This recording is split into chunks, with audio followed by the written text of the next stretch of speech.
Today, we're reading Santa is Coming to Washington, written by Steve Smallman, illustrated by Robert Dunn and Catherine Kirkland. Well, boomed Santa, have all the children from Washington been good this year? Well, mostly, answered the little old elf as he bustled across the busy workshop to Santa's desk. Santa peered down at the elf from behind the tall, teetering piles of letters that the children of Washington had sent him. Mostly? Asked Santa, looking over the top of his glasses. Yes, but they've all been especially good in the last few days, said the elf. Jolly good, chuckled Santa. Then we'd better get their presents loaded up.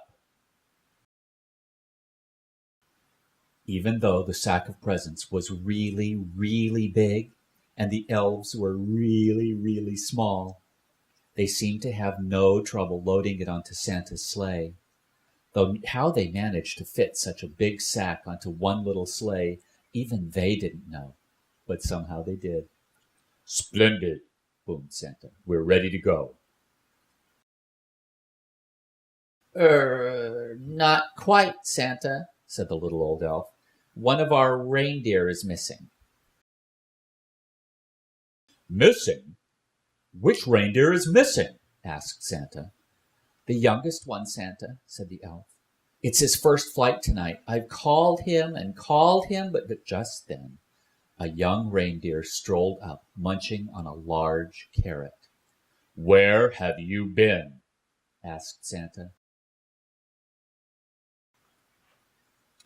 The youngest reindeer was crunching so loudly that it was no wonder he hadn't heard the little old elf calling.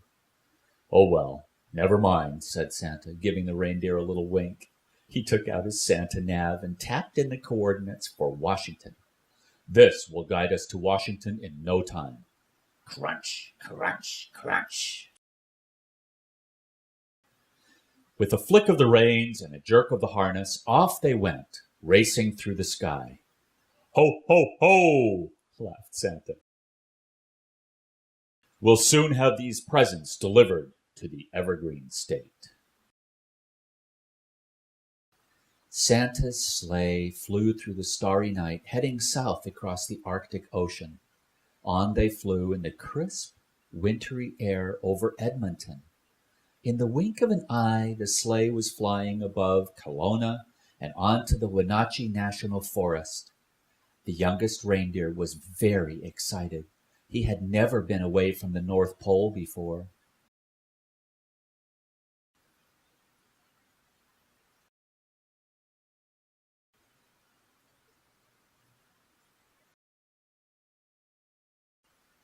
They had just crossed over Lake Washington when suddenly they ran into a blizzard.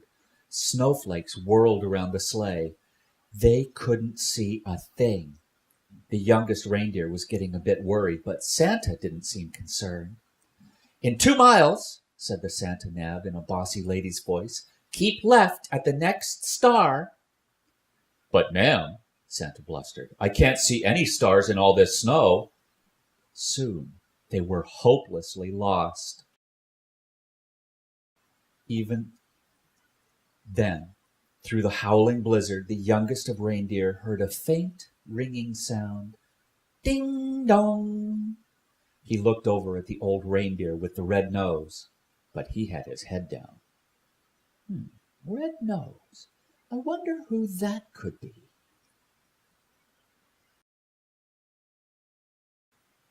Ding dong! Ding dong!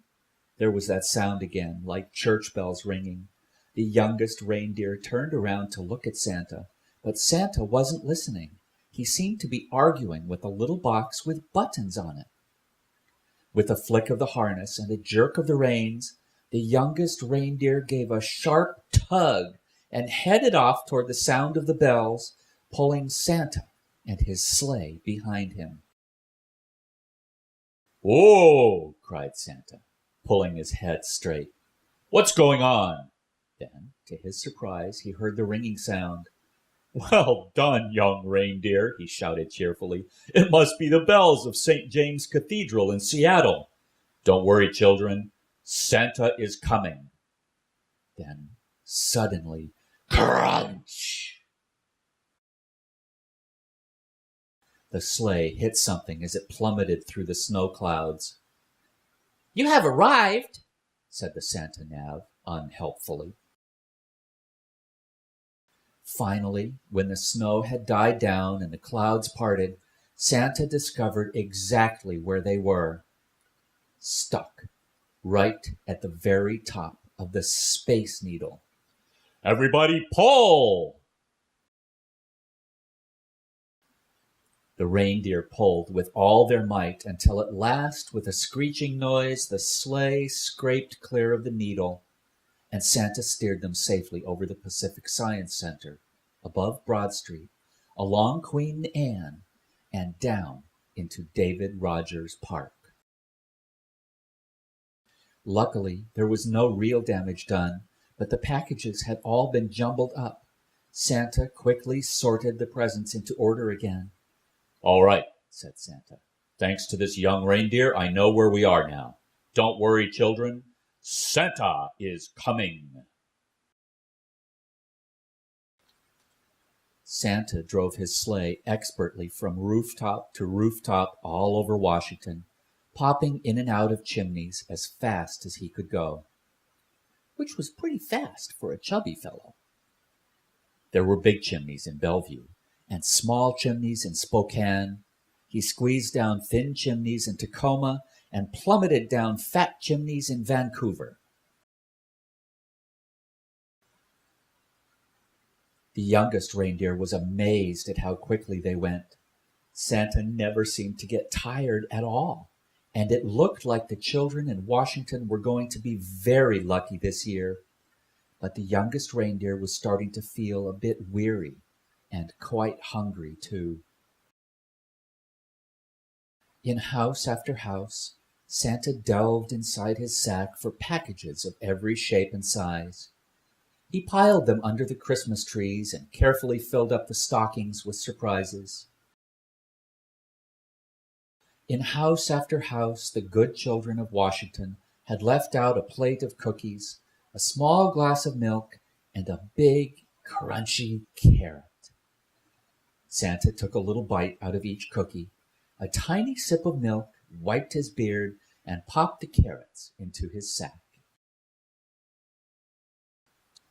From Clallam to Columbia, from Walla Walla to Yakima, from Bainbridge Island to Klickitat, and all the places in between, Santa and his sleigh visited every house in Washington. Santa delivered presents to Andrew, Allison, Anna, Arabella, Archie, Ashley. The list went on and on. Zach, Zara, Zeb, Zoe, Zibble. Zibble? That must be a spelling mistake, surely. Finally, Santa had delivered the last present on his long Washington list. "Great moons and stars," sighed Santa. "It's past midnight and my sack seems as heavy as ever. I hope I haven't forgotten anyone." Santa opened his sack to check, but it was full of juicy, crunchy carrots.